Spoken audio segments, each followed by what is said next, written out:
In the original script, it was actually called Hard to Getium.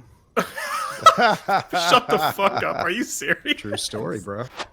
What's up, my chooms? I'm E from San Diego. I just clept this bandwidth for some corpo gonks to come do some preem podcast biz. I'm a chromed up edge runner that's in it for the Yetis before I Delta. Cool. Okay, minor difficulties. We're good. Oh my god, dude, I'm so gassy. I must have eaten some dairy by accident. Disgusting. Okay. It's a short intro again.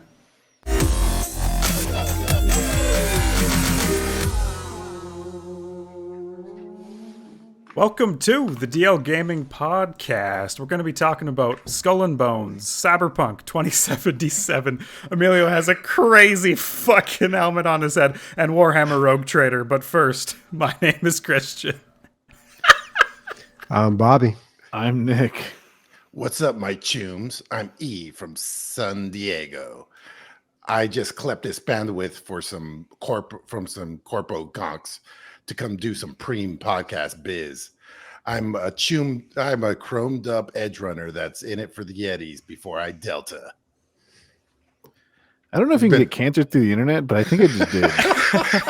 Holy fuck, dude. If you guys aren't watching this live on YouTube or live on Twitch and watching the video on YouTube, you're missing out on a pretty fucking good cosplay. Is that a children's helmet? For those who don't, let me give a professional description of what's going on. There is a hastily fastened set of Christmas lights that are flashing. There's only three colors. I mean, four colors. It's green, red, yellow, and blue around a children's, what I can assume is a children's helmet, because it does not even breach the crest of Emilio's head. It's an adult's male's helmet, dude. I just have an extra large head. It does not fit. And the chin strap is the cord for the lights. If this is not what lunacy is, I don't know what it is. This is obviously, you haven't been to the future, dude. This is what is waiting for you in 27. Is that how you get some in the future? Is that how you get the Huns? This is how you do it, man. You got the bronchitis, right? Yeah. Hey, everybody. This is a gaming podcast, by the way. It's a gaming podcast, yeah. I've been playing too much Cyberpunk is what my point is. Oh, man. Besides that, how's everybody been doing this week? Oh, good. I'm just gassy right now. This recording chamber smells so bad. By recording chamber, I just mean my extra room, by the way. I was going to say that's a strange way to put it. Recording chamber. I don't know, you live in a castle in France? The Yeah. fuck? It's behind the wall. Yeah. He tortures there and he records the torturing, so it's his recording chamber. I still been sick, guys. I'm trying to get over it. You can hear it in my voice. But bronchitis is a motherfucker. But yeah, trying to get over that. But it has afforded me a lot of time to go live in Night City. I've put in 70 hours, which is nice, crazy for me. That is. That's good. Have you beaten the game yet? No, because I'm enjoying living in there. But more of that later. Bobby, say something. What are you doing? What's going on? Yeah, I got some time off. I am excited to get into a game. It's I don't even know what it's going to be, man, but I'm excited to have some time to game.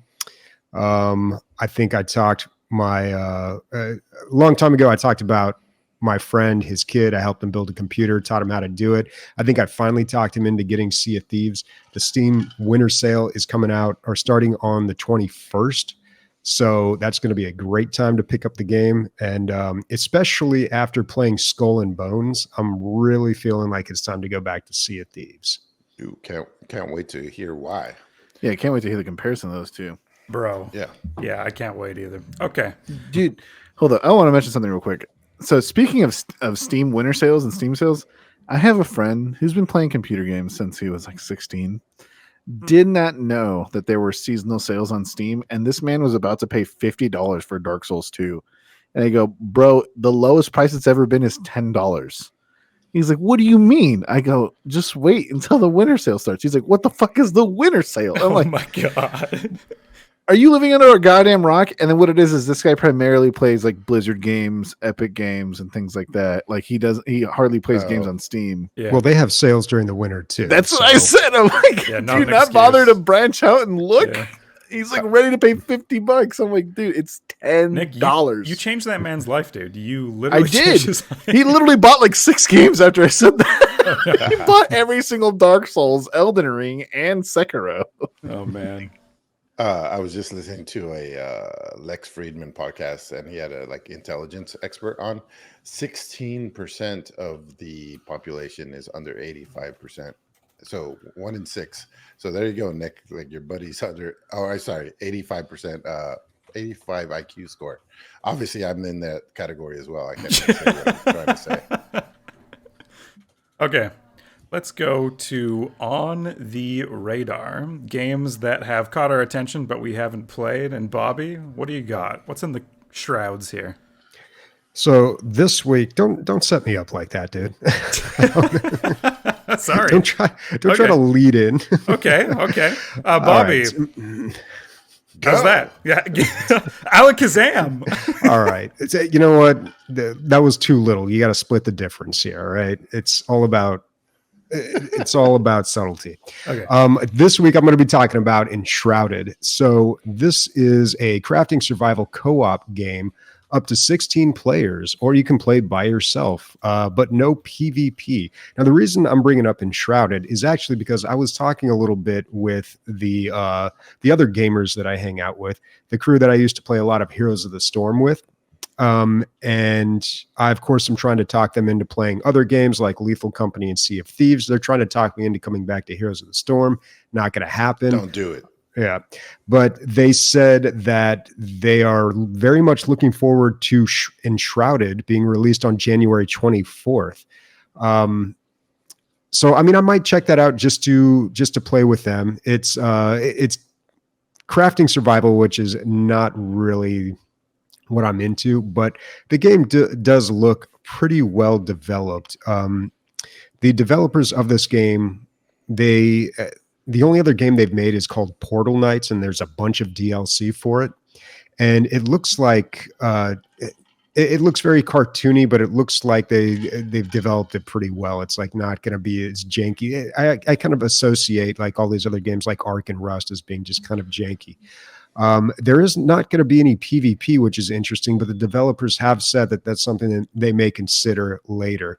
It is like a fantasy setting with a lot of combat that looks like an action RPG almost. It's that third-person point of view. There's a lot of projectiles and spells and bows and arrows.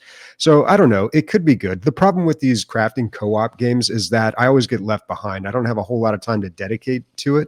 So when I play with people, we have some fun, then I jump out. By the time that I come back in, they're just gone way further. That's why you have to follow the Christian method of crafting survival games. Everybody moves together, right? Everyone moves together. Once a week we play for 2 hours, and it's fun for everyone because what you're describing really sucks for the outlier people. Like a rising tide lifts all ships or whatever. In my experience, like having more than 4 people dedicate themselves to a game like that and not like progress further is so fucking hard, especially when they're like try hard gamers and shit. Yes. We have to curb the tryhards, dude. Curb them. Christian, what's the one that the one that's like Viking one that Valheim? Valheim? Yeah. Valheim. So by the time JP Diddy and I showed up, which was like a week late, maybe a week and a half late, the castle, port, like Cloud Notion's like, let me show you around. So castle, portal, all this like equipment, like here's where you can do forge. And I was like, wow, you guys have so much. And then he said, but you guys have to build up your skills. So there's a pile of rocks over there. Turn that into a hut. And then we were like, the fuck, dude? And it was literally right next to their mega structure. Their mega structure. And they're fighting dragons and shit. And we're like trying to like poke deers and try to kill them. Lotion comes back. He's like collecting taxes from you. He's like, you live on my land. I claim this land for miles. Yeah.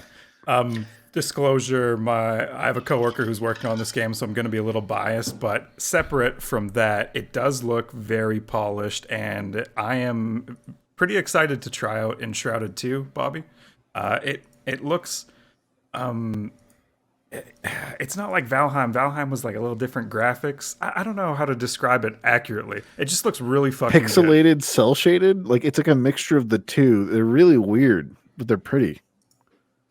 Yeah, well, maybe I'll check out because this isn't coming out for over a month, and you can buy Portal Knights right now for $5.99. It is on sale, so maybe I'll grab that just to kind of get a feel for it. Portal Knights is actually rated pretty high too. I mean, 83% positive on Steam and quite a few sales, 15,000 reviews. So I don't know. I feel like this is kind of a safe bet. It is going to release in early access, though. I feel like if you go into that without any chooms, it's not as good as what are you going to do? Play rando on a crafting survival co-op? It doesn't seem. I don't know what you mean by chooms. Friends. Okay, Okay. Get with the cyberpunk speak, my God, bro. dude. Come on. Chooms. Oh boy. Speaking of Cyberpunk, so this is on the radar because we made these show notes before last episode. Blah blah blah. Anyway, this is all out, and I've now, instead of being on the radar, I've actually played all this stuff. But that just means I can talk about it more. So 2.1 came out, which I was surprised because 2.0 was so giant. I was like, okay, nothing big's going to come out after 2.0, which basically fixed the game, in almost all facets. But yeah, they're adding stuff. So metro, trains, and stations are now in the game. That's how the fast travel has always worked, but you've never been able to see any of it. But now you can see the train going around the city. Not only that, but you can go in the train stations and ride the train and just look at the vistas while you're on the train, which is pretty cool. One of those things you do once or twice and then call it quits because it takes too long. There's hangouts now at your apartment, which is basically booty calls. Your love interests, you can call them over to your apartments, and you can dance, play music, talk, and get some. You can get some voice dialogue that you wouldn't get any other way, and probably advance your position with that person, which is pretty cool. There's also I put it right here, iPod. Basically, when you're playing Grand Theft Auto, basically when you're driving around in a car, you can listen to different radio stations. But now you can do it on foot. So basically, you can just play music, whatever radio station you want on foot. And then if you get into a car, it seamlessly just transfers into the car stereo speakers. And whoa, technology has come to Night City. It has. There was a mod for that, by the way, like back in the day where you would be playing your audio outside and you would be playing the radio, and if you played the radio inside of a car, the sound would sound closer, or like you're actually in a car. It wouldn't sound like you're outside and you're playing it on a speaker kind of thing. It was pretty cool. And then the last thing they added, which is a whole bunch of extra content, is races. There's you can race through the streets. And it's supposed to be like combat racing, but really it's not combat racing. It's almost like a skin. You have a side gunner that's shooting, but some people can die, but mostly it's about speed. And it's really fun. I've been doing most of those, going down that quest line. I'm doing it all, and I'm enjoying it all. I haven't played Cyberpunk since you bought it for me 2 Christmases ago, Emilio. And when I first hopped in, or when everyone first hopped in, driving the cars weren't very, I don't know, GTA just did it so much better. Is the handling better for vehicles now, or? In some aspects. So it depends what level of car you get. But yeah, once you get to the higher levels of car, they handle fantastic. I just got Akira's motorcycle from the movie Akira. Mm-hmm. And it handles like a fucking dream, and I just drive it around for fun. It's awesome. Amazing, dude. It's That's amazing. Cool. That in all of all of lore ever in anything. It's the coolest motorcycle that's ever been made, in my opinion. Akira's motorcycle, and I was like, I couldn't believe it was there. And then when I bought it and I started driving it, I was like, oh, and it actually works, because I bought this crazy muscle. Did you think it was just display in a video game? No, I didn't know it was an option. And then no, I meant like it's also handles better than everything else. Oh, yeah, okay. Because I bought this like General Lee type looking car, like all muscle car, and it's all rear spin, and it handles like doo-doo. A boat. It was so expensive, dude, and it's just all rear wheel drive, and you just can't go straight. And it makes sense, you know. But yeah, the driving's better, and it's very forgiving. It's very arcadey. You know, they want you to have fun. It's not about like technical turns and stuff. Cool. Yeah, I think the cool thing that Nick has brought to this podcast, well, lots of cool things, but the word doo-doo. I feel like we all say doo-doo now. I never used to say doo-doo. It's better than shit, because like doo-doo is like you're kind of giving it props still for kind of working. Shit would be like it's on fire and it doesn't work. Yeah. Like doo-doo, you're like, man, it sucks, but it's there. I just feel like having such a small child, you probably use that word more, and it's bleeding over into the podcast. That is the case, but I feel like that's the real explanation here. Somebody doesn't like doo-doo. You need to separate the podcast life from the home life, Nick. I'll start saying shit, fuck, all that stuff. You know, it's fine. I'll say whatever you No, I love doo-doo. Wait, don't take that out of context. Okay. I'm going to talk about for that. I'm going to talk about a game called Chessarama. So the last chess game I played, oh man, I should have put it in the notes. I completely forget. But I think both Bobby and me played this chess roguelike game. And I'm Ponbarian. Ponbarian, right? Yeah. And I'm always interested when game developers take one of the oldest games of all time, chess, and they put a new spin on it. I think it's fun. I think it's awesome. I love playing chess in real life. So whenever someone takes a crack at a change in it, I'm excited. I'm down.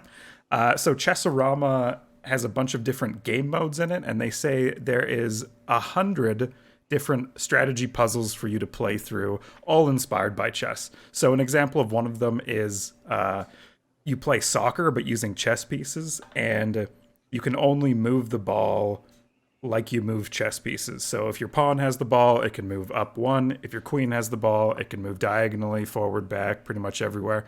You get the idea. And you try to maneuver the ball into the enemy's net. There's a couple other ones. There's like a dungeon one, and there's one based on a Japanese board game. Anyways, the person who made this game, Minimol Games, loves chess games. I was like, who are these people? What other games have they made? Guys, what? They've made 47 other chess variant games on Steam. Jeez. Were they the ones that made it FPS chess? I don't know. I should have probably... I didn't see FPS chess on that list, but they've made a shit ton. They have 47 chess products on Steam. So, and most of them, actually, I think all of them are positively rated, as is Chessarama. It released on December 5th. It is $20, and it's sitting at a 96% positive. So, if you're like me, need something to play over the holidays that isn't too intensive, maybe you're bringing a tiny laptop or a Steam Deck to your family's house, check out Chessarama. Interesting. It definitely looks cute, but it also has pretty cool animations for those who are not watching the stream.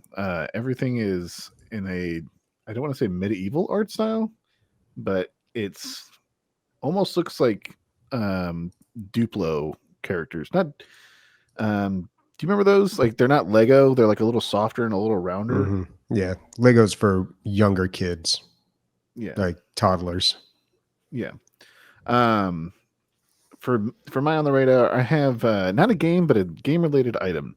They are making a Death Stranded movie, and the production company is A24. Holy shit! Which I think is arguably the best production company to have make a Hideo Kojima game. As long as we're not talking about the Green Knight, but anyways, continue. Diff, that movie. Ugh, I don't know, but Midsummer. Ooh, man, such a good movie.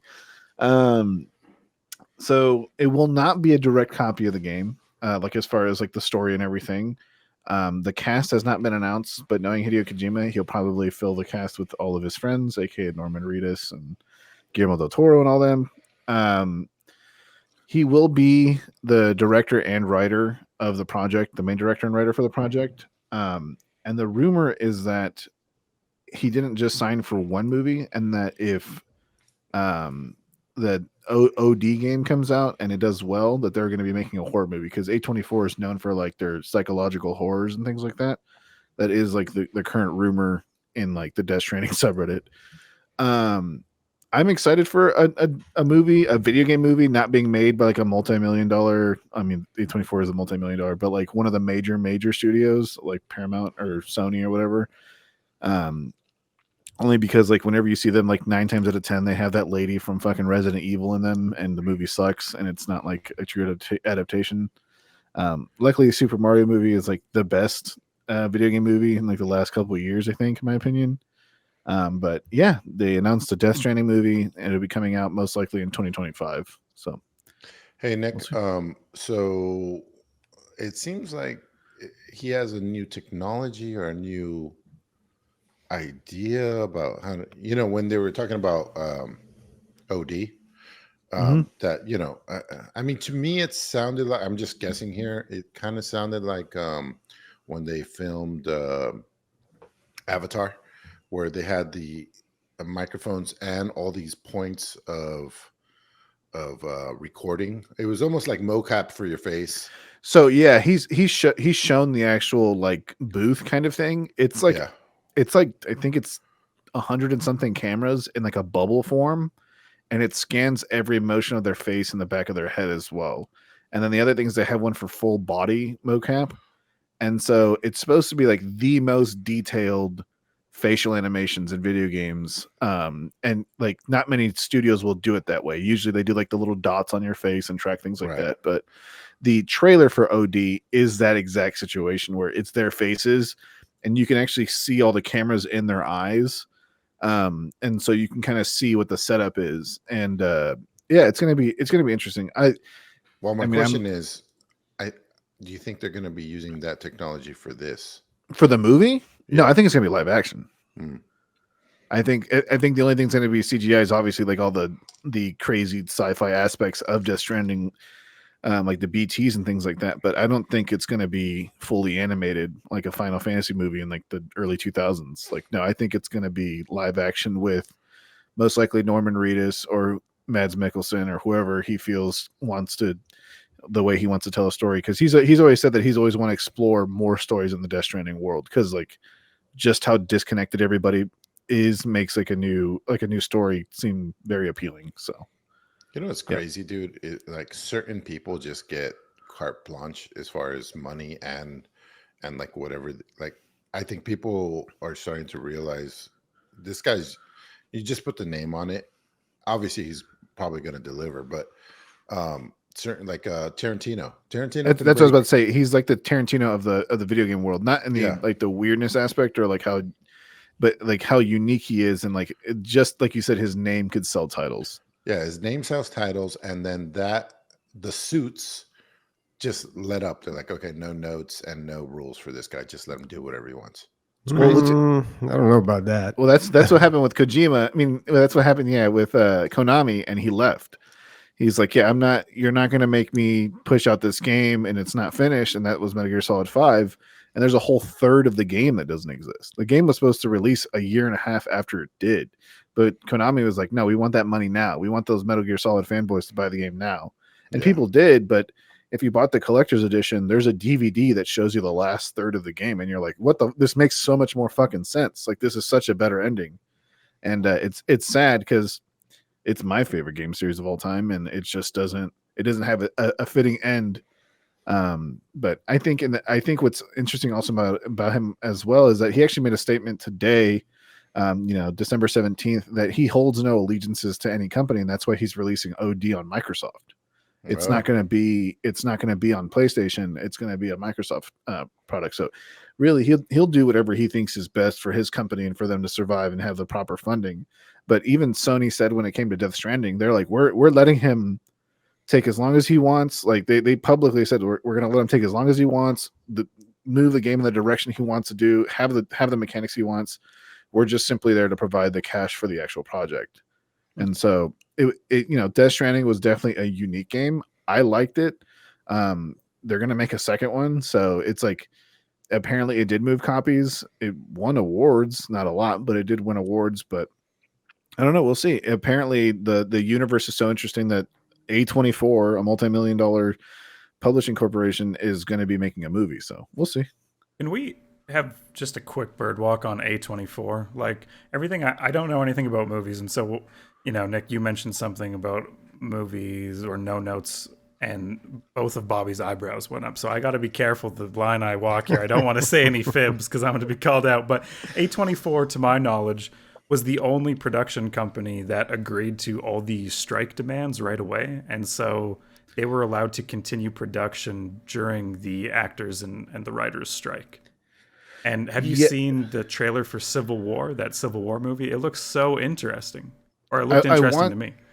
I want to, but the thing about A24 that makes them, I think, one of my favorite production companies is they are not afraid to shine away from new IPs, right? New stories that are being told, but they're also not afraid to really put out some strange shit that'll make your head think. Like when you watch Midsummer, I remember talking to my brother about it, and I go, dude, imagine a horror movie where everything is in broad daylight. Mm-hmm. Like imagine a horror movie where everything, you can see everything. Like you can just, there is no demon, there is nothing. It's all just people. That's what's the scariest part about it. There's nothing supernatural. It's just people. And he's like, whoa. And then he watched it. He's like, that shit was terrifying.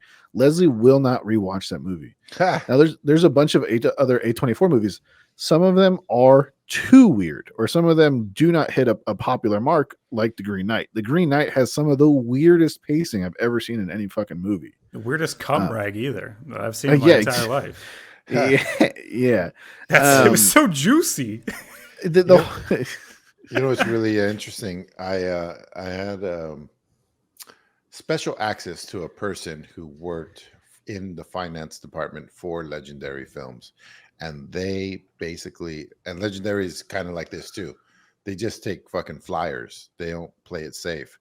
And she's like, yeah, if like 1 in 5, it's just kind of baked into the company. 1 in 5 does well, it pays for the 4 failures. And our CEO rather do it that way than keep making sequels to things that he knows is going to pay off or whatever. And I was like, that's fucking dope, dude. That's a avant-garde way of doing finance, Bobby, give me A24 take in like 3 or 4 sentences. Do you like them, hate them? Bobby, let's get the movie professionals' opinion on A24 as the company. If you have a costume for your that'd be great too, like a movie review, little director's hat, little director's chair. I'll put the hat on. Yeah. No, I like A24, and I like a lot of their movies, and they do take chances, and they do give their artists a lot more creative control than other production companies might. But I was just remembering George R.R. Martin complaining a lot about. He said something on a podcast that I was listening to way back in the day when this is during the Game of Thrones years, but he says getting money is easy in Hollywood. Getting any amount of creative control is what's difficult. So I know that's like a big challenge for a lot of people, but yeah, I am not really that familiar with Kojima with his games or his art style. I mean, like I know it tangentially from everyone that plays his games, but yeah, he's pretty weird and out there, but he's also got a pretty big fan base that'll show up for anything that he does. So I'm sure whatever they do, it'll be good. It'll be kind of awkward if they don't have Norman Reedus play the main character because he plays the main character in the video game. That'd be kind of strange. That's what I thought as well. But like he said, he was like, the world of Death Stranding is not just Norman Reedus and the people that we see in the game. Like there's very much more stories to tell because of the idea that when people die, essentially a nuclear bomb goes off. Like it's like there's so many ways to tell a new story, whether it be a delivery company story or like a fight story or like the like just more shit. And usually when people use that line, there's so many stories to sell or stories to tell. That means they're going to do a TV show. So I'm kind of surprised that they're doing a movie, but I'm glad. Movies, I've always preferred movies over TV because it just kind of forces people to tell like one story. It's got that natural birth, life, death to it, where TVs are episodic, just kind of drag on and go on for a very long time until like HBO or like the miniseries, like from the UK kind of caught on. And then people were like, well, what if we just do a couple of really good episodes? But, by the time I get like 3 episodes into something, I've kind of forgotten where we were at or what's going on. That's what I meant about Tarantino, Bobby. I think he's one of the only directors that keeps 100% creative control on giant blockbuster movies. Like nobody else gets carte blanche creatively. So he got offered. He got offered by Disney, one of Disney's subsidiary publishing companies, and he's like, no. He's like, you guys are going to want to crowbar everything that you don't want in the movie, and I want as a director. And that when Once Upon a Time in Hollywood came out, it actually didn't premiere in like 1/3 of the theaters in the United States because of the fact Disney was like, we want more showing for our movie that just released for Christmas. And essentially Quentin Tarantino got cut out for a bunch of different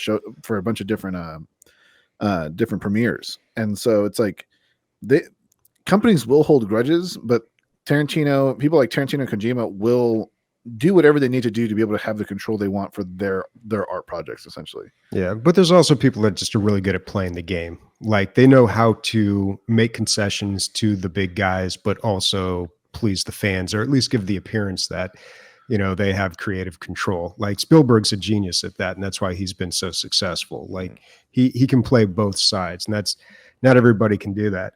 But absolute creative control is not always a great thing either. It kind of depends on the person. I mean, look at the Star Wars movies. Episode 1. I don't know if you had absolute creative control, though. Sorry. I promise everybody this is a video game podcast. It is. I was about to say, this is a video game podcast. And if you want us to talk about movies for realsies, send us an email, comment on the YouTube page, do whatever you need to do to get your message out there. And maybe just maybe, once a month, we might do a movies on the DL episode. You never know. We might start doing special episodes. You never know. We don't know. It's the best shit. It's the best shit we've ever done. I'm pitching shit that we've never even talked about before, so I might get in trouble for this. Emilio, we're entering highlights, games we have been playing. Dun, da, da, da. Was that a good intro? Was that? Sure. Yeah, thanks. We talked about bumpers. I don't know if that constitutes as a bumper, but whatever. Yeah. All right. So, a lot of Cyberpunk. A lot of Cyberpunk.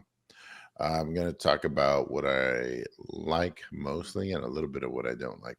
I think the number one seller here is the world building. The city is fucking incredible. Last week I talked a little bit about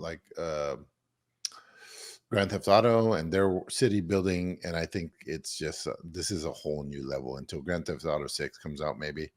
It's one of those things where like you see a point in the city, a top of a building, a interesting shop, a gang hangout, a yard, a construction yard.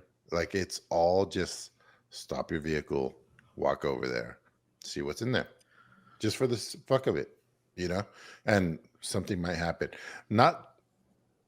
I will say the quests were much better in The Witcher, and the discovery was better in Skyrim, where like you're just walking to a place and you see a cave and you go there and that kind of stuff. That is better in those games, but something that brought it all together, just to this livable, breathable world where you definitely get the vibe of the we call it dystopian future. Most people, it's crazy. There's people tripping out on drugs, laying on the ground, like reaching into nothing, kicking things that aren't there, throwing up over balconies, just having real bad trips all over the place. It's not a good place. There's tents on the ground. What other games had homelessness? Like I haven't seen it. It's a disgusting, beautiful place. To live in. You know what you're describing is the thing that people had some of the biggest complaints about when it released was that the city did not feel alive. The city did not feel like it was lived in or like truly interactable. But now that you're saying this, because that's one thing that they did say that they were working on in their major updates and changes was that they wanted just more random events or random things to happen or like NPCs doing special things that wouldn't be like interactable to the player, but it feels like the city is alive. It feels like you're actually in a real place or some place that could exist. Dude, it's not just alive, it's breathing, dude. Like um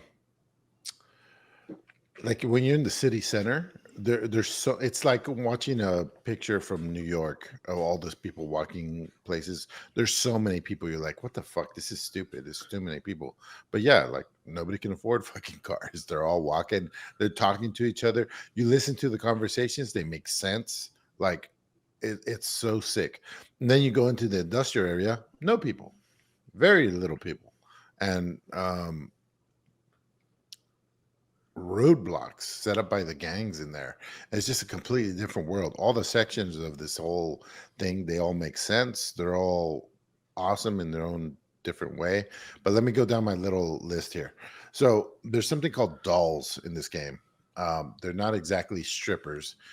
You kind of rent them. You go into a place and you go into this room, and the doll gets brainwashed by whatever you wanted it to get brainwashed by. So she or he or whatever will act however you want. You'll pay for a program. Like, I want this male to be very dominating towards males, and then you'll end up with but it's not that person. That person is gone. Their primary consciousness is gone, and so they won't even remember what they did. So you go in and you pay people to do this to themselves. Whatever your kink is, it's just a program that runs. And so they don't feel bad about it. They make their money for the day. And I just thought it was so interesting that you're renting somebody's vacancy from their body That, for a little I while. believe, is the plot of Gamer, the 2009 Yep. movie. Yeah. Yeah. That is a plot. Like you rent your body to the corporation and they do whatever they want to you, and then people can hire you in game to do things. It's Yeah, you dystopian basically as sell fuck. yourself It's as an NPC. Yeah. It's But the most people doing it accept- in the movie are like people who need the money or, down on their luck. What ends up happening in the movie is that the main character sees his mom. The main character sees his mom, and his mom's like a dancing prostitute, and he's like, "Oh fuck!" He's like, "That's not good." So in this one, like, you're doing some spy shit, and one of the best ways to give you information is to preload all this information onto one of these dolls. So you go into the sex shop, you go into a private room, and then when the when the program kicks in, it's just a script, and they'll just go down the script and give you all the information you need, and then they'll wake up and they'll be like, I hope you enjoyed that, or whatever it is, and it's so interesting because they have no idea what just happened. Go ahead. I believe canonically they can choose whether or not if they want to remember their experiences. I don't know. And that ends up being a quest line where you deal with one of the dolls. Like there's a quest line involving one. I think I finished the whole doll. I don't know though. I did take over a whole doll operation and fucking liberate them from the gangs and stuff, but who knows? So Out for Glory. I thought it was a refreshing story that there is no primary story. You're not the chosen one, and you're not killing the dragon to save the princess. You're like a dude who wants to be a legend and be famous, or a lady. You're V either way, doesn't matter. And you're just out for glory.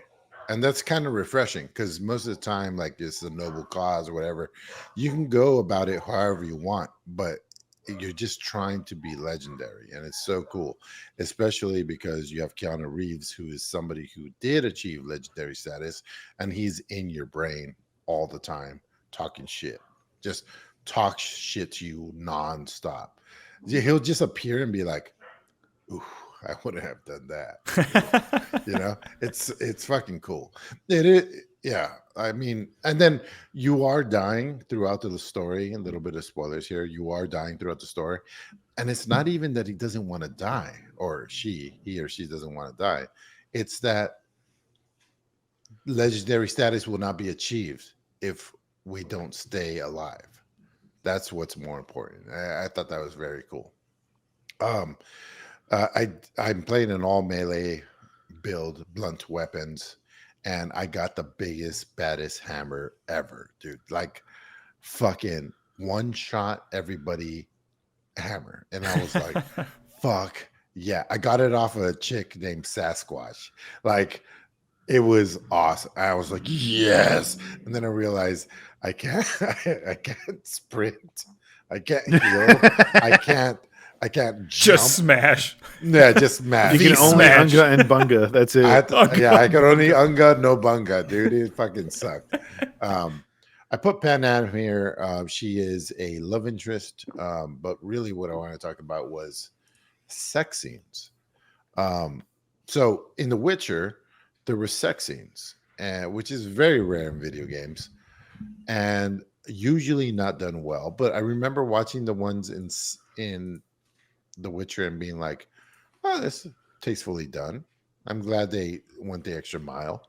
I didn't think it was too much, but yeah, definitely like a kind of sexy. I'll tell you right Go now, you should definitely play Baldur's Gate and romance a couple of the characters and see what you think. they're We'll top see. notch. We'll see, They're dude. good. So with Pan Am, she's like this nomad out sorry. Out in the desert, kind of like Mad Max type chick. And you guys go into this high-tech tank together, and one person operates the gun and the other person drives, and the tank mentally connects yourselves like so that you can read each other's instincts way better. So you kill all the bad guys and you're like, she's like, yeah, that's fucking awesome. You're like, yeah, it was awesome. But while your brains are melded, it's the first time you ever bang. And like they have this like hyper aware, hyper sensitive to each other because your brain melded to each other and you're in this tank. And so they do it. It reminded me of like Sex on Ecstasy, and there was like psychedelic sex going on, and I was like, that is fucking awesome. Not like a let me jack off here, but like a Artistically. wow, what a great job they did. Like when else had there been actual sexy sex scenes in a video game? I don't know. I mean, Witcher kind of got close, but this was like, oh, that's awesome. Yeah, sexy in an artistic way. And finally, the Hunter was a quest that you don't have to go down. None, almost none of what I'm talking about has. Yeah, I'm looking down the list. None of this is like part of the main quest line. This is all side stuff. Every single thing I'm talking about, especially the Hunter, which was this like serial killer that you can go through people's dreams or their brain scans and you can relive things they've gone through and look for clues and stuff like that. And dude, this whole quest line felt like the movie Seven. This guy was so fucking twisted. And you see from his childhood how he became the way he was to why what happened to him is why he does that to his victims. And then you find his victims and it's so awful. Dude, did this fuck you up kind of? Was it like, did they do a good No, job? it didn't fuck me up, dude, but it was heavy. Yeah. Super fucking heavy. And it's funny because every 15 minutes, heads blow off, limbs blow off, like people come apart constantly in this game. But then this twisted way of killing people slowly that this person did and why he did it, because the way his father treated him, and it's just like it was so heavy, dude. And I was just like, wow. Finally I found the quest that like it's a Witcher level quest level, and yeah, if you didn't participate with this one character, this would have never happened. It's just in there, you know. So anyway, fantastic. You guys talk, I guess. I need to play Cyberpunk. Fuck. You know, what's funny is that you mentioned like the fact that like if you don't interact with something, you just lose out on that whole entire story. Me and Leslie at this point have been doing what we call double date Baldur's Gate, and we play with her. Dude. We play with her nephew, her niece and nephew-in-law, and I just call them my brother and sister-in-law as well. These guys, they're both in Act 3 in their own playthrough, and they're like pretty far in the game, right? There's a moment where we're playing together, and I'm like, "Oh yeah, let's walk over here and do this real quick." And they were like, "What did you say?" And I was like, "Yeah, this thing called the Underdark exists." And they were like, "Oh, we just thought that you had to kill one person there and come out."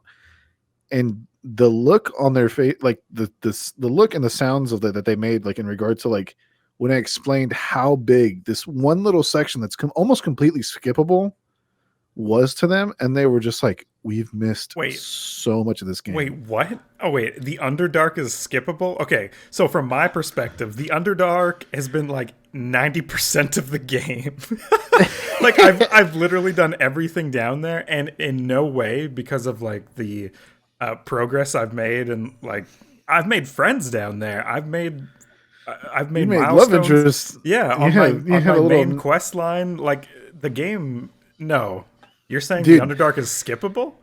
Yeah, dude, you can skip so much in that game. Like, and like, so like once you rescue like a certain character. I mean, at this point, a lot of people play it. Once you rescue Halsin, you can just not even go to the Underdark. Like, you can just go to the mountain pass and leave.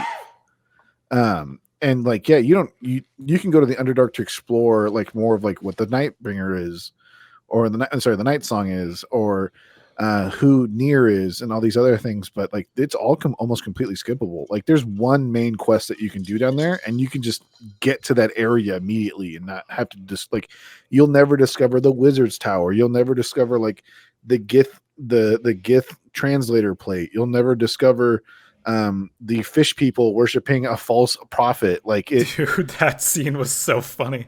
We just finished the fish people worshiping like red dwarf or Baal, but it's supposed to be Baal. Yeah, that was so funny, dude. The Underdark, and I'm king with the mushrooms. I'm like down with the mushrooms. I feel like, yeah, that's been 90% of the game. Too. And I haven't done anything else. I'm in Act 2 now, and I've done nothing above ground. I'm an Underdark boy.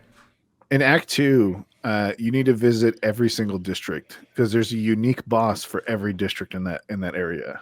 So like for the brewery, for the masonry, there's a unique boss for every single one, and it's pretty awesome. But yeah, I just wanted to explain that like in Baldur's Gate and a lot of other games, if you don't just take that little dab, like that little like, hey, look at this, you can miss out on so fucking much.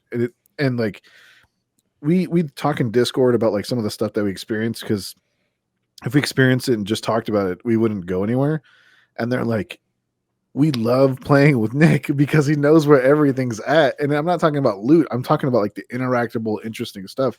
I'm like, yeah, did you know that there's like a hag that enchanted a fucking meadow and she makes it look normal, but really it's a fucking death swamp? And they're like, no. And I'm like, what have you guys done? And in all reality, all they did was they went to the Goblin Citadel or the Goblin Church, killed everybody in there, and then just went to the next part of the game. And I'm like, how did you miss the fastest route? Exactly. And I'm like, how did you miss all this? And they were like, we just didn't bother walking down that way. And I'm like, okay. Hey, like, a little shout out to game devs to like have a path for the quickest person, like the person that wants the quickest way out and have a good time, and then also have another route for somebody who's enjoying the game so much that you can just go on bird walks everywhere. I think the speed running record with no glitches, I think it's like an hour and 25 minutes for Baldur's Gate 3. Wow. With no glitches. Yeah, with no glitches. Like, you can finish the game in Act 2, by the way. So, you know, can you finish Rogue Trader Warhammer 40,000 in Act 2? Fuck no. So from one nerd shit to the other, from one extreme RPG to the other, I'll be talking about Warhammer 40,000 Rogue Trader. It's a CRPG made by Owlcat Games, who are the people that develop it's a Pathfinder games. It's kind of like an offshoot of D&D. It's really D&D 3.5. Rogue Trader uses a lot of systems from the Pathfinder games, but it also has a bunch of unique ones. As far as like the pros and cons go, the game atmospherically is so fucking cool. Even if you're not a Warhammer fan, Leslie's like a Warhammer fan light because she's married to me. she's not like outgoing, like, hey, look, Nicholas, the new Warhammer game is out, or like, hey, like, she's just like, oh, this is really pretty, or this is really cool, this is really intimidating. And she's like, the atmosphere in this game is perfect. Like the way they do the characters, the way they do the music, the decorations, the props, the NPCs, it's all on point. It's all on point to like the lore, but it also makes it if you're new and you never experienced Warhammer, a lot of it's either very self-explanatory or the game outright explains it, like what a servo is, and like that it's a lobotomized human so that it can do work more efficiently, but it's still human. Did she say all of this in one breath like you? No. That's just an example. Okay. No. Leslie said that the game is very pretty and a bunch of other things, and then end quote. Okay. And then what I said. The game. So we're about 2.5 hours, 3 hours in, and we just finished the 2 main tutorials. The story is very interesting. You guys don't know what a rogue trader is, but imagine a space empire that doesn't control the galaxy, and they have all these extreme rules. You can't talk to aliens, you can't deal with other religions, you can't travel freely. Well, what a rogue trader is someone who has the seal of approval from the Emperor of Mankind to break all those rules. Your whole job is to explore the galaxy and gain as much knowledge as you can and send it back to the Imperium. Oh. And so you can be friends with aliens. You can even dabble into a little bit of chaos. You can explore other religions and things like that. And that's what this game's all about. They're like spy traders. They're not even spies. Like the other races know what a rogue trader is, and they won't even shoot them because like, oh my God, like essentially an emissary, and not actually being an emissary, like a normal person is now showing up because they cannot believe as the God Emperor being the God Emperor. They can just be like, whatever, I'm just here to explore and buy shit and sell shit and document the things that I see in different things. Like in some of the books, right? And I'm guessing in the game, because they're shown in the game, you can go to like the dark elf home area and explore their culture, which is like extremely taboo. And so the game allows you to do that, and I'm really excited for that in the future. Like I said, you don't have to be a Warhammer fan to understand these things. It's all very self-explanatory, or the game just outright explains what things are. Like when a chat bubble shows up and your character's talking to another person, and I think it's like 90% voice acted for the conversations, it'll be like the Emperor, and then like the Emperor will be in yellow while all the other text is in white. And if you highlight the Emperor, it'll be like the Emperor of Mankind was blah blah blah blah blah, and then it just tells you. Like it has those book definitions that would normally be at the bottom of the page for any proprietary vocabulary. You just mouse over the word in the paragraph and it defines it all for you. And so for anybody who's new, you can learn. Yeah. For anybody who's new, you'd be like, oh shit, that's what this is. This is what this is. And you're like, all right, that makes things more. So this is the perfect game for someone entering this universe then. Exactly. I think the game part of the game didn't do very well. Yeah, Nick? Yeah. So this is the cons. All right. So besides atmosphere, writing, and all those other things being pros, the difficulty spikes are insane. Like, and we're playing on normal mode. We face the first boss of like the tutorial area, which is like a chaos spawn. We failed almost like 25 minutes into the fight. And the way, and you know how like in Baldur's Gate, anybody can heal anybody? Not in this game. That is not a thing. You have to be trained in medical proficiencies. And so if someone gets knocked down, you can't pick that person up unless your character is trained in medical stuff. So we didn't know that. One of the other things, it's not story related, but it's mechanics related. A lot of the terms are proprietary terms to this game. like it'll be like, oh, plus 20 to your advancement ability, and you're like, what the fuck is advancement? And then you have to read like, oh, it's when you're running towards an enemy, that is what it's called, advancement. You can't be running away or perpendicular to an enemy. I mean, parallel to an enemy. And so there are things that you have to like read, and like you have to kind of piece things together. The tutorials would be overwhelming if it explained every single term. So you kind of have to like trudge through that. Technical. Too technical. Like too many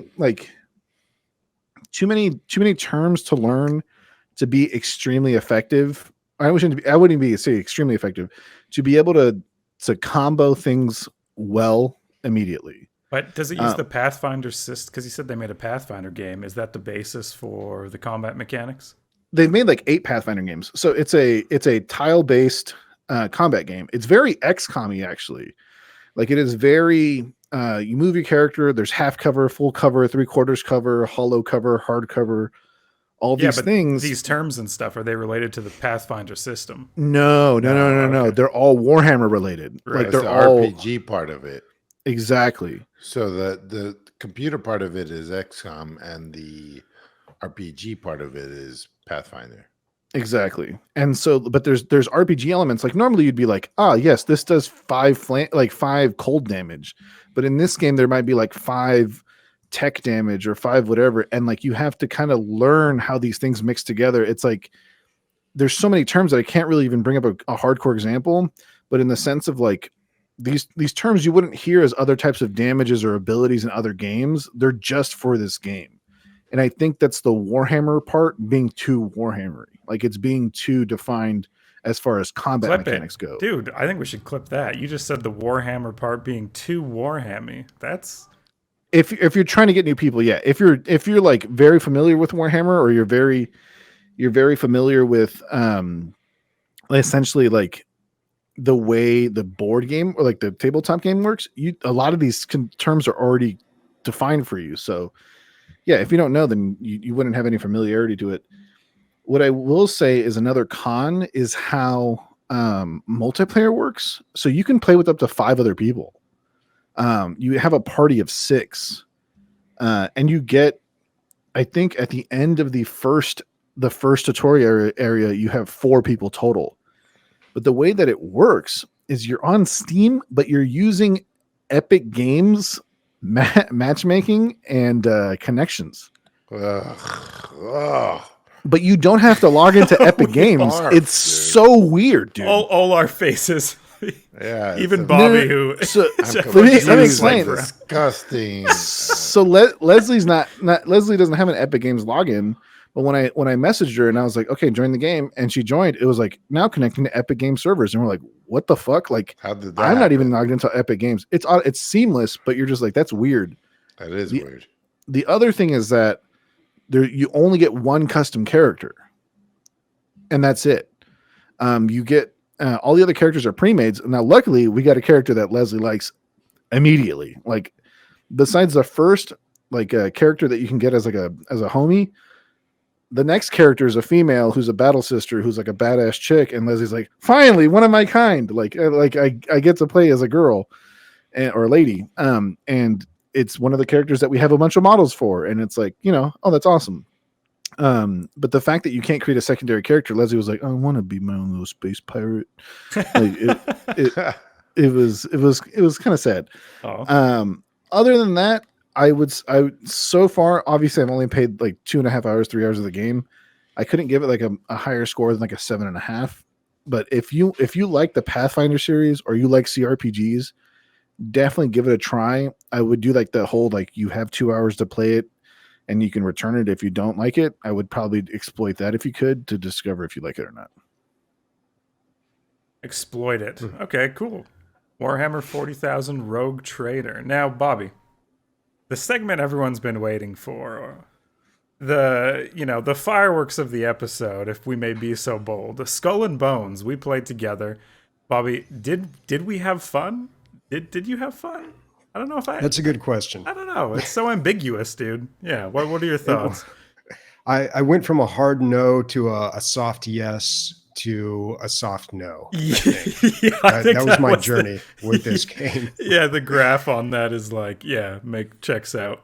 Yeah. So right away, well, first of all, Skull and Bones had a open beta weekend that I had signed up for, and they gave me not only access to it, but an invitation for 2 other people to get access. So Christian, you used one of those.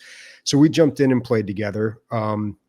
If nothing else, we are now friends on Ubisoft Connect. So there's that. Yeah, it's another level, dude. Like, You're just one step closer to being true brothers. Huh? Yeah. But of course, we're going to just compare this game to Sea of Thieves. So it feels very much like Assassin's Creed, except you don't control a character. You control a ship. the whole The only ship. time you can control a character when you hop off the ship and you go on land and you do some trading and some crafting and things like that, but no combat. So really, it's all about controlling the ship.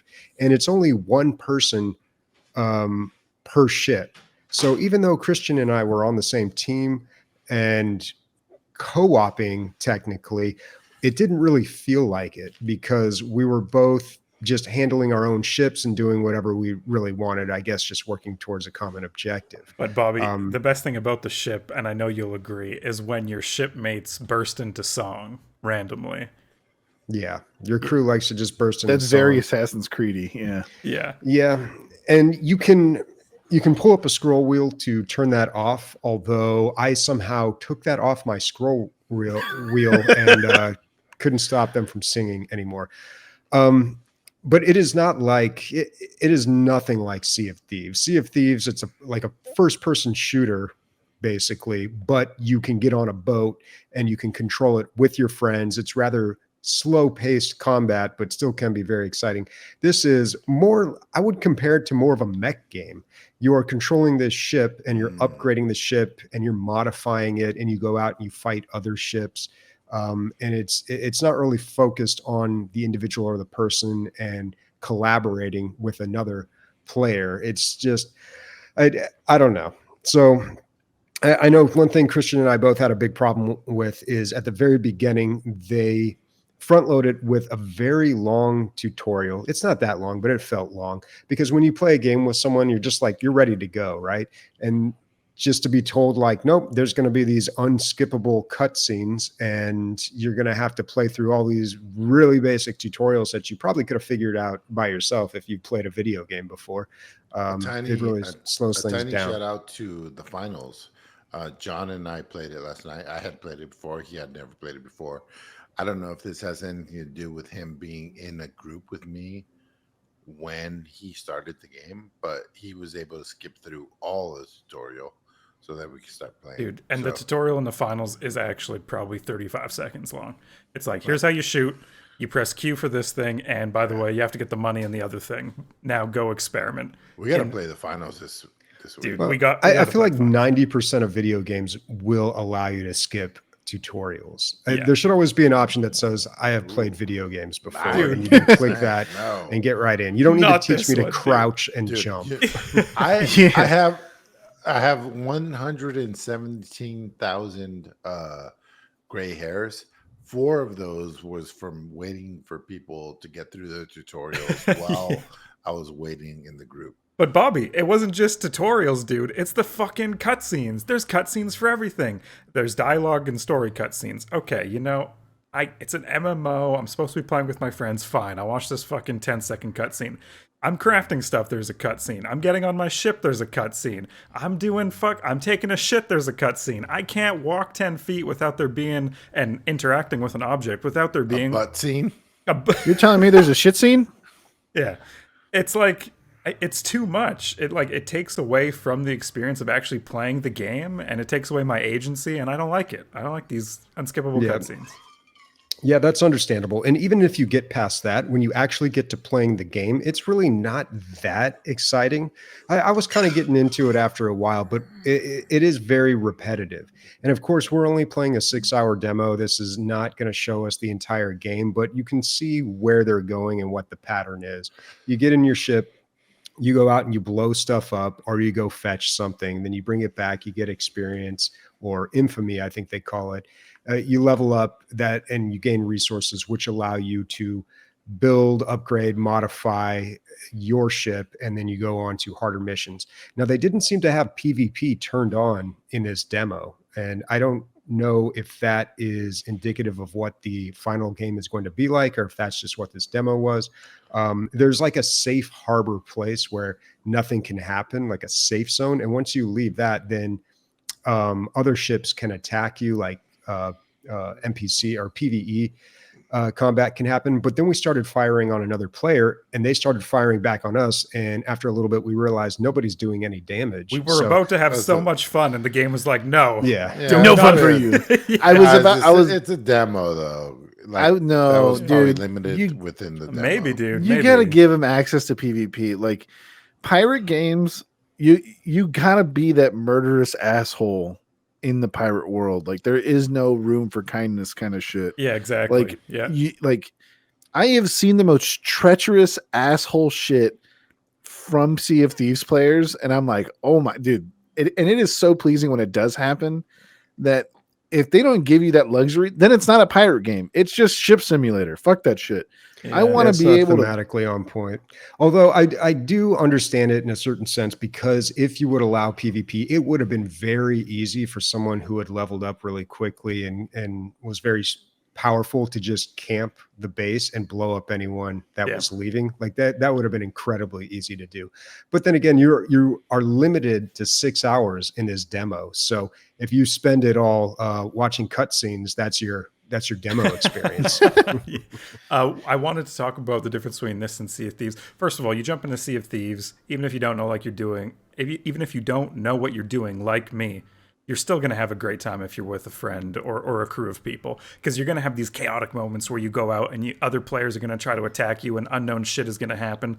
And I feel like this game is far more beautiful, or at least more graphical. This game has greater graphical fidelity than Sea of Thieves, for sure. I mean, it's a Ubisoft game, but Sea of Thieves was still way more immersive. This game, I'm looking around, I'm seeing health bars everywhere, I'm seeing people's levels, I'm seeing names of things. It puts all this effort into the graphics, and then it overlays it with all this information. And Sea of Thieves is just more immersive with way worse graphics, you know? Like, that's the end effect. Yeah. Well, I don't think the graphics are that bad in Sea of Thieves. I actually think they're pretty good. It's a completely different artistic direction. It's a different art style, but it's done well. I guess, yeah, they went for photorealism, but then they overlaid all this stuff on it, and I guess that is disappointing to me. Yeah. But Christian, you also have to forgive them a little bit. If you have somebody who's walking you through Disneyland, who's been there 10,000 times, and it's your first time at Disneyland, you're gonna have a better time when your hand's being held. Yeah. You know what I'm saying? For sure. Yeah. Yeah, for sure. Sometimes. So I don't know. Sometimes the joy of discovery is really what's appealing about a game like Sea of Thieves. The real crux of it for me is the fact that Sea of Thieves is a proper co-op game. I need you to do this so I can do this. There's synergy. Like when we work together, we produce something that's greater than the sum of the parts. But with Skull and Bones, it's not like that. It's just like we teamed up. Like that's pretty much it. No one has set roles in the sense of like, hey, I'll be board guy and cannon guy. You steer the ship and I'll control the sails. There were different types of ships, but we didn't really experiment with them. So maybe, but you're limited to 3 party members in a ship. Flip it. That was good. Well, yeah. In the game's defense, there is different types of ships that look like there was something called the Cutter, a ship called the Cutter that was a support ship, and it automatically heals itself. And I guess it's equipped to not really do a lot of damage, but support other ships. So I thought that was an interesting idea, but then I don't really know how you do that ship to ship. And yeah, there's really no boarding too. You can't just like control your character and jump on someone else's ship, which is a huge part of Sea of Thieves. They do have like a finishing move. If you get another ship low on health, you can do this finishing move where you shoot these harpoons over and then you pull the boat in, and then it goes into yet another cutscene. Yeah, the cutscene is cool there. And you get a few more resources out of it, but not very many. And I don't know. The gameplay just got very repetitive. And there's actually, I think PC Gamer or somebody had an article about this. The reviews on Reddit for the beta are are pretty bad. Like people were not, apparently they didn't like it. I'm pretty lukewarm on the game, but apparently people really didn't care for it. And I know the game's been delayed. There's a lot of controversy with the Ubisoft Singapore. I think there was like some sexual harassment and investigations going on with that, and that's a studio that developed this. So I feel like there's a lot of stuff stacked against this game. I would kind of be surprised if it did well. It just doesn't seem to have anything that compelling in the gameplay, and then it's got all these other problems outside of it. I want to say when we did go off the beaten path, like the game is like you go on your quest and you keep going on the same quest, and you're leveling up and you're going on the path. And I was like, let's go off the path. We're only here for a limited amount of time. It doesn't matter. Let's go see. There's this world event. There's this huge merchant ship armada that's going through the world. I see them on the map. Let's go there. Maybe there'll be some other players and we'll have this like cool experience. Dude, the seas be choppy. To get there, we had to battle 500 fucking foot waves, dude. I'm not like, we can barely move against these waves. Bobby's like, I'm being swept away. He's like, I like look back. He's so far. Like the waves are taking him back. And of course, I'm an experienced sailor, so I don't have too much more. I'm making good time, but I'm still having trouble battling the water. And I feel like that is cool. Like the water physics in the game are kind of awesome and immersive. We got to the world event though, and these were like level 8 ships. And again, like I just feel like it's not even attemptable. Like they have this super cool thing, but I can't even try it because I don't have the time to level up to even think about fighting this. And no one else is here either. Like there's no one else to help us. We battled 500-foot waves for maybe 10 minutes to get here. Like it's a very difficult place to get to. So yeah, I don't know. I was looking for an MMO pirate game and I didn't get it. I got like Sea of Thieves or I got Assassin's Creed with a couple other people, I do feel like Ubisoft gets an extra level of scrutiny just outright for being so big. For being Ubisoft? Yeah, that's a for thing. being Ubisoft. And which is such a surprise that like Pandora, whatever, Age of Pandora or Fuse of Pandora. Just say the Avatar game, dude. The Avatar game is doing well. But yeah. I want to bring up one last thing.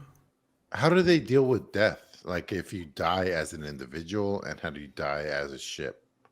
I don't think you can. I don't think your character can die because there's no combat when you're controlling the character. But when your ship dies, you can either respawn at the base for free, or you can respawn in the ocean for a cost, and then you have to go pick up your gear unless someone has already stolen it. Oh, also in Sea of Thieves, you got to harpoon all that stuff, get it on your ship. Like that's a whole process. But in this game, you just kind of run over it and press space bar. Can I hear an upside, like the best upside? For me, it was graphical attention to detail. There's this mast mode. You can go up in the crow's nest, and you can pilot your ship that way. And as you pan your camera, you see your character in the mast, and depending where the camera is, your character on the mast will like rotate as well. So you get the feeling that you are panning the camera through controlling him, which are reaching far for compliments. Wait, that was awesome. What do you mean? That was awesome. I was like, hey, Christian, cool.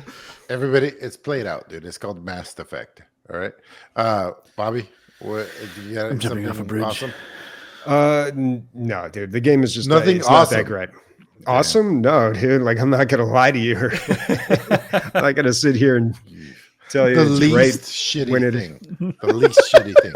The graphics? The list doo-doo. I didn't even think the graphics were that great. I mean, they look like your standard Assassin's Creed game, and I don't know. You're so far away from everything that it doesn't really look the least bad thing. I mean, it was kind of fun, but it just got repetitive. It was all right. I mean, 6-hour demo, I played maybe 3-4 hours, and I was like, not going back to play the rest of it. If I wasn't in a demo, I would have returned the game. Like, because the shit, getting through the shit was, I wouldn't have done it. I would have been like, oh, this game just probably isn't for me. Like they pile they front load so much stuff. I'm just like, I don't want to do this. I don't have any time for it. Yeah. Well, when they call it an MMO, maybe there's stuff that happens later in the game that makes it worth it, but it really didn't feel like it was going to change that much. Bobby, would you get that much better? would you rather play this or an FTL version? A version of FTL that's like pirate themed. Yeah, I guess a version of FTL that's pirate themed. Why not? What a weird question. That's, The only reason I asked that is that FTL to me is one of the most like pure games that when it comes to like being able to interpret it as fun or not, and giving it a new skin can just do it so well. okay. So like pirates are pirates, man. Well, would you rather do this or do 50 This handstands? game that you've been talking shit about for the last 15 minutes, would you rather play that or the greatest game, or a good game? one of the greatest best games game ever of made. 2014? What? Okay, so this is reaching a bit, but Emilio, like a week ago or something, posted something in Discord and was like, tagged me and Sniper and was like, "Hey, have you guys seen this? This Weird Al Yankovic sings about." Yeah, dude. Which, I mean, I don't know if you know us that well or something. That would be like, hey, Emilio, did you know Joe Rogan had a podcast? Dude. Because I was so shocked. I was so shocked that I had never heard it. Because it's Really? so good. It's so good. Yeah. Which really- one was it? You gotta tell me now. Well, I really like It's the the American long Pie. time ago. Yeah. Oh That's the yeah, American dude. Pie Come on. because I parody. love the original song so much. I think course. maybe it hit me a little deeper than most people, but I was like, oh, and he's not making fun of it. This is like, he's just telling the story. This is so good. Yeah. Well, he wrote that. That was on I think the Running with Scissors album. And he wrote that and created that song before the movie came out. So he found a script like online, and I believe that's how he knew all the plot points and was able to create the song about it. It's pretty good. I sing that like people are doing karaoke at the bar and they'll sing the original song, and I'll be singing the Star Wars version of the song as loud as I can. And everyone's looking at me like, who's this fucking stupid, annoying guy? And I don't care. I love it. I think it's better than the original song.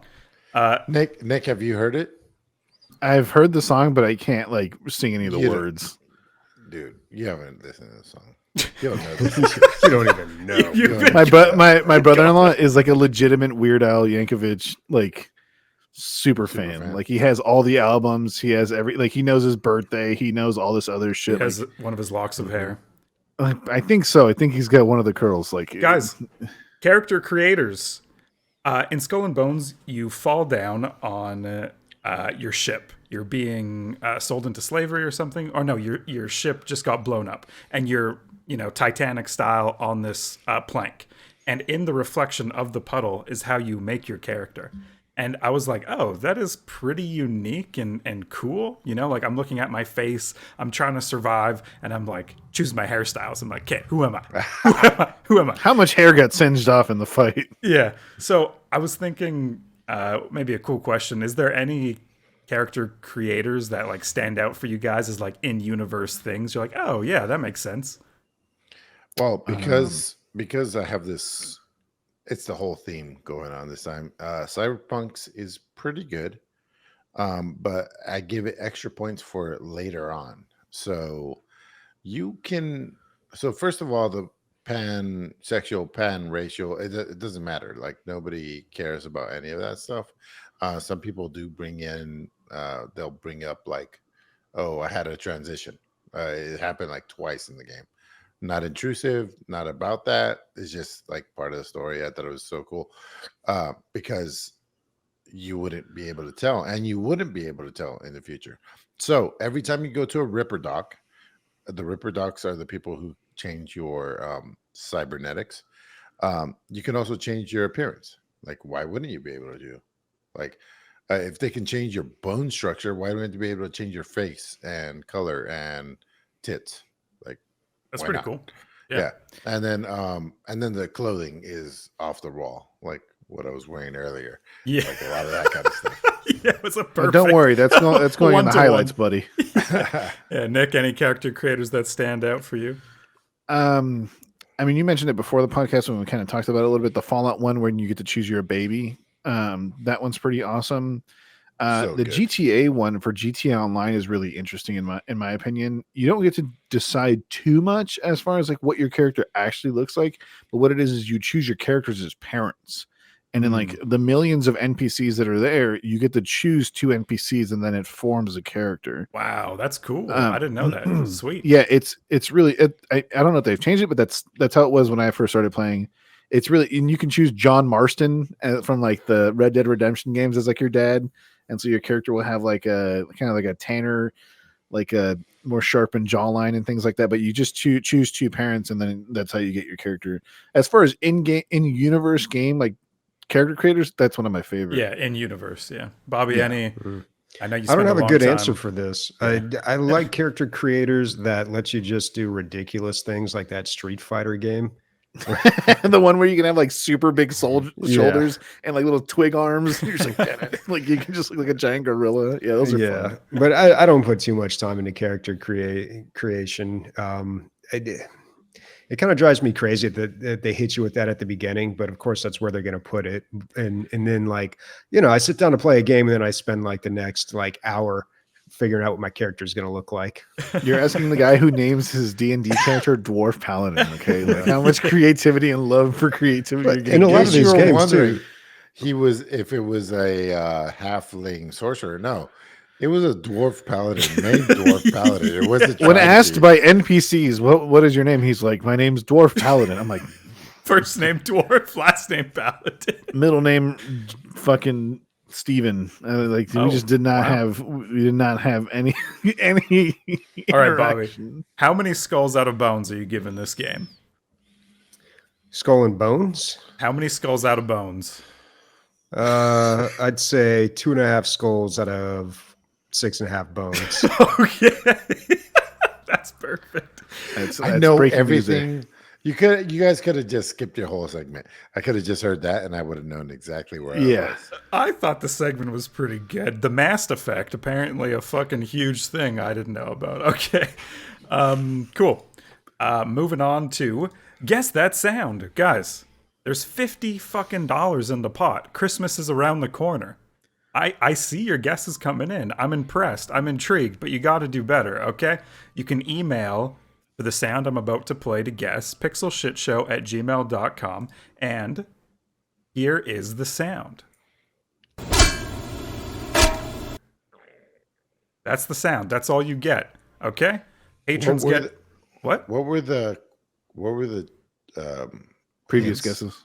Yeah, the hints up until this point. The only hint that we've gotten is melee. A couple weeks ago, Bobby and Nick could not name 3 Canadian Anyways, we're getting ahead of ourselves. This week, the Bee-Fish sent in a guess, and he said, Sea of Thieves when you're digging up treasure. Nicholas, can I get a drum roll? It's not Sea of Thieves digging up treasure, but thank you for your guess, the Bee-Fish. If you have a guess out there, pixelshitshow@gmail.com. Next week, it's going to be $55, and you will have an extra hint. If Bobby, Emilio, and Nick can do a task for me, they will win you a hint. And what I want you guys to do, okay, I don't know how well this is going to work, but I want you to show me that you can all, at the same time, tap your head and rub your belly. Okay? At the same time. Now? Yeah, you all have to do it at the same time and show me.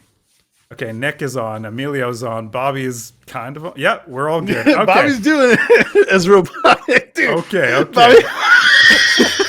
Beep, boop, beep, boop, beep, boop, beep, boop, dude, if your insides are not cogs and springs, I don't know what is. I don't know what they're saying, Bobby. I thought you were doing the I salsa love you over there. So much, Bobby. When I die, you better be there. Rocket Hershey. Dude. That's what I call it. You were as smooth as a Skull and Bones wave. Okay.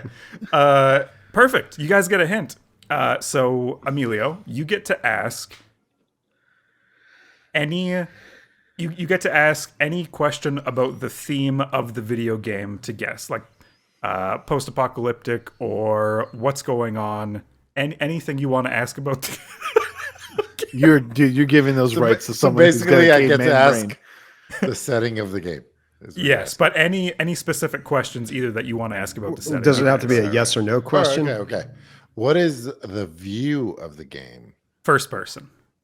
First person. Okay, so it's first person, melee. Those are your clues. Email pixelshitshow@gmail.com to guess, and I'll see you in the new year, I guess. By the way, we don't know either. Yeah, we don't. I don't fucking know. These guys don't know. They don't know. Perfect. Okay, listener questions, Bobby. What do we got? We've got a few listener questions here. First one coming from Tattooed Terror. Why is Sniper's Nintendo Switch so famous? Why can't you tell us? What information are you withholding from us? We deserve to know the truth. Hashtag conspiracy. So during this episode, you your wife walked in and put that Switch on the table behind you, I believe. Did she? Oh. I believe so. Look to your left behind you. Is it over there? How's the FBI not there? No, it's not here, but I would be worried for our safety if she put it in public like that. Millions of people have seen this Switch, and you guys do deserve to know the truth, but I can't tell you because my life would be in danger if I shared it. So I hope you'll respect my privacy. But for $25, we will whore ourselves out next week after you guys figure this one out. For the Not Safe for Work episode. Yeah. All right. Next question from Warconius. Regarding the GTA 6 trailer, can you think of a better use of licensed music in a game trailer? Tom Petty's Long Road is really perfect for that trailer. My all-time favorite for as far as licensed music is the Gears of War trailer featuring Mad World. Oh yeah, that's dude. World. And like he's running, it's black and white, and he's running away from the dinosaur thing. Like it's been a while since I played Gears of War, but I remember that trailer so well. And like it got like I think it was like 17 or 18 when that trailer released, or maybe 19. And I was like, guys, hurts, man. I'm crying a little bit. It's sad. Yeah. Like it was good. Like I literally bought an Xbox just for that game. So yeah. I don't have a good answer, unfortunately. I know in-game music that I like, but I can't think of a specific trailer. So there was a trailer for what is the 4v1 where somebody plays as a giant monster, Bobby? Evolve. So there Evolve 2, I think, had one that used Mother, but it was like a cover of that song. So well done. Besides that, I can't think of another one right now. I know one that you probably remember that you probably really like is the Clutch song for Borderlands, for the first Borderlands game. Do you remember that trailer? No, but I'm so glad that you brought up Borderlands, because Borderlands 2, Cage the Elephant, I bought a fucking CD because of that. Wow. Like a $22 CD at the very end, right before CDs died. And by the way, Cage the Elephant, shout out. Love every song on that album. But no, Nick, I can't think of what you're talking about. No, you know what? I will find out in a second, and I will correct myself. I promise. Bobby, give us your answer. So I was going to mention the Borderlands 2 one because that was really popular. I'm also trying to remember if they played a song in that Dead Island trailer that was in slow motion in reverse, because that was just kind of a very popular trailer to begin with, but I can't remember if it had any popular licensed music. Honestly, I'm not like super impressed when they use licensed music in video game trailers. It's kind of cool that they do it now, or they use it in video games, but it's kind of a crutch, at least in movies, like when you used music like that, because music is super powerful. And Tarantino kind of does this all the time. Like he'll throw like all these popular songs into his movies. Yeah, but he'll use songs that you haven't heard in a long time, I feel like. Compared to like superhero movies, I just watched Black Adam and I'm like, oh, geez. It's like a top 20 playlist through every decade in the last 3 decades. It's just like, it was just gross. Yeah, I don't know. I haven't seen Black Adam, but I don't know. Marvel movies in general, I'm not too. That's a DC movie. That's a DC movie. Okay. Well, wow. Actually, it's a DC movie featuring Here we go. Oh boy. But I'm more interested in like what they're paying for those, because in like the early 2000s, licensing music got super expensive because of all the online piracy. These the owners of the copyright tried to make their money with licensing music. So like for TV shows, they would spend like $40,000-$50,000 sometimes, depending on the song, just to use 5 seconds of it or something in a popular TV show. And I really wonder what these video game companies, obviously they got a huge budget, but I wonder what they pay for these. I would say it's on the higher end. Yeah, I would guess.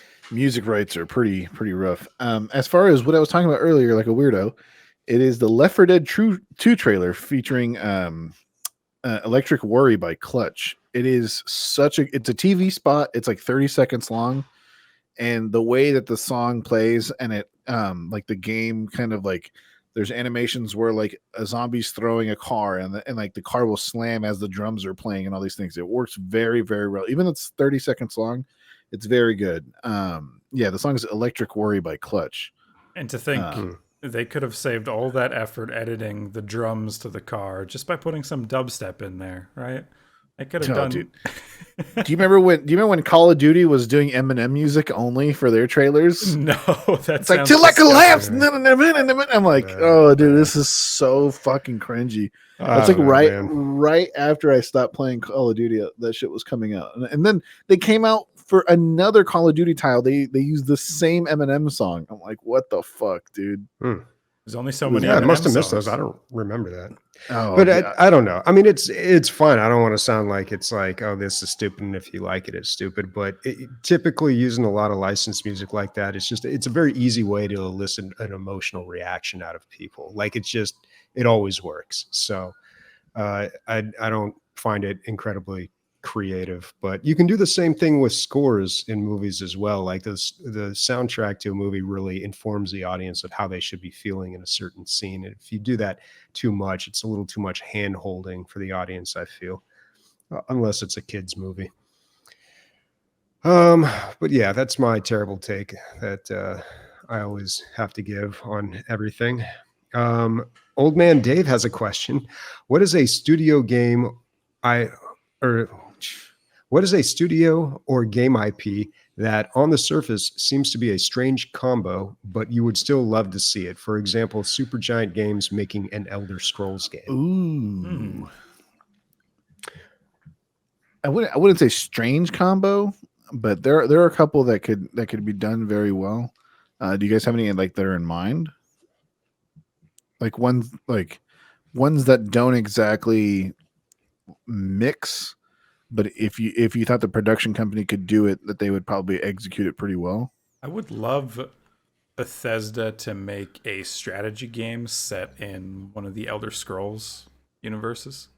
Like, see that would be good, like a Total War Elder Scrolls. I mean, they could put their own spin on it. They could do turn-based combat or whatever they want to do, but I just think, yeah, maybe switch it up a bit. Let's go to a different genre and all these awesome universes you built and see what you can do. I feel like Firaxis is so good at like puzzles and balancing and stuff like that. I think they could do a very good puzzle game. By the way, Talos Principle is like 98% right now on Talos Principle 2 is 98% right now on Steam with tens of thousands of reviews. So it looks like they came back with a fury, man. Like, what's it been, like 7 or 8 years? Crow Team? I don't know the history of Talos Principle 2 or Talos Principle, sorry. Yeah, it was just like a runaway success. It was a very popular puzzle game, and Crow Team was mostly known for making the Serious Sam first-person shooter games. So it's kind of a big change for them. Oh, and this was published by Devolver. This Talos Principle 2, cool. Yeah, man. You, Bob, you got anything? I don't know. So a studio or game IP that doesn't make any sense. See, that's a hard question to ask or to answer, because a lot of these studios are really good at making one type of game. So if I want them to make another type of game, I feel like they probably wouldn't do a very good job of it. I don't know. What about like a dating simulator from id Software, dude? Like just fucking push them. That'd be cool. I would say Rockstar Games making something that is more sci-fi instead of like put in reality, like a GTA set in a sci-fi universe. Oh, cool. It's called Cyberpunk 2077. Shut I'll up, be here all nerd. week. We know, okay? I'm talking about space. Well, they do have a Western, and they've got a lot of modern day stuff with GTA. They got an 80s period piece, I suppose. But yeah, they don't really have any sci-fi. Didn't they also make Bully? But they did make Bully. Yeah, that's a lot of stuff based in reality. I would like to see either a fantasy or a sci-fi thing from them. That would be pretty rad, right? Just the mechanics and like freedoms to do what you actually want to do.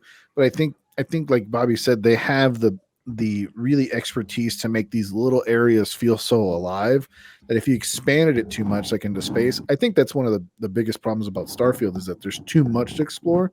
Like they're like, well, you could explore a bajillion planets. Well, they're all fucking dry and dead. When it comes to if they made a fantasy game and you make it like the size of Skyrim, you might have a lot of fun with that, or like maybe a little bit even bigger. So here's a question: does Bethesda make any games that aren't open world and incredibly expansive?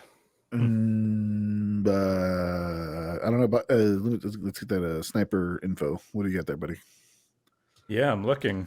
It doesn't seem like through a quick glance that those games exist. I mean, yeah, I feel like all their Prey. games are like that. I mean, yeah, okay, Prey. What, did they develop that? Prey, you're talking about the remake in like 2017 or something? Yeah. Well, I'm on their website and they list Prey as under their game, so maybe Doom? they just contributed to it. Doom, the newest Dooms, those are made by Bethesda, by id. Yeah, after they absorbed it. Okay, so they kind of do have games like that, but I don't know. I just always associate Bethesda with these. Wolfenstein. Oh, that's another id Software. Wolfenstein. Wolfenstein. Let's wolf and finish this podcast. Sounds What's good. everyone playing next week? Vacation Simulator. Nice.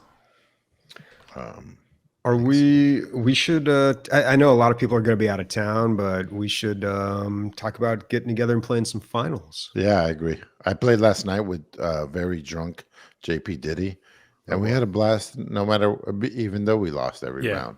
Yeah, it's so fun. It doesn't matter if you like. Yeah, you have to like have never played a first-person shooter before to be so overwhelmed you're not having a good time. Like it's so casual. I think It's so fun. Yeah. I'm pretty sure we're going to take Leslie's computer to California, and so I might be playing some games on that. I can run the finals. It's got a 3070 in it, so cool. Nice. good. Oh, just a tangent real quick. Like I have a 3080 Ti, and I'm like running Cyberpunk at like 70% of what it can do, and I'm feeling kind of like, is it time now? And especially with the Avatar game, like something of Pandora, Miss the Temp Pandora. Apparently that has a mode called like Card fryer. It's called unobtainium mode. Of course. Basically, it's built for hardware that's not even out. No, it's not even out. Like it always cracks me up to hear that unobtainium. I hate the fucking world building. It is so hard to take seriously with the fucking main fighting resource being unobtainium. Like spice is 10 times better than unobtainium. Just use a fucking existing word. You know, in the original script, it was actually called hard to getium. Shut the fuck up. Are you serious? True story, bro. True story, bro. God. Wow. Okay, so they improved. That's true. It's an improvement of what they had. No, apparently. How do you go from diarrhea to shit? Like I don't know if this is a marketing campaign, but Ubisoft said that this is not for modern day hardware. You can't run it. It's unrunnable. It is unobtainium right now. All right. Speaking for Christian, Nick, Bobby, and myself, Cyber Titties. 3, 4, 5, 6 titties. All the titties. Okay, I'm gonna do the plug because we forgot to schedule it over the outro music. You can subscribe to us on Patreon. If you are waiting for a t-shirt and sticker, that is coming one day soon. Merry Christmas, and I hope you have a happy holiday. Bye. Bye. Merry Christmas. Happy Christmas. Bobby gave a thumbs up on a podcast.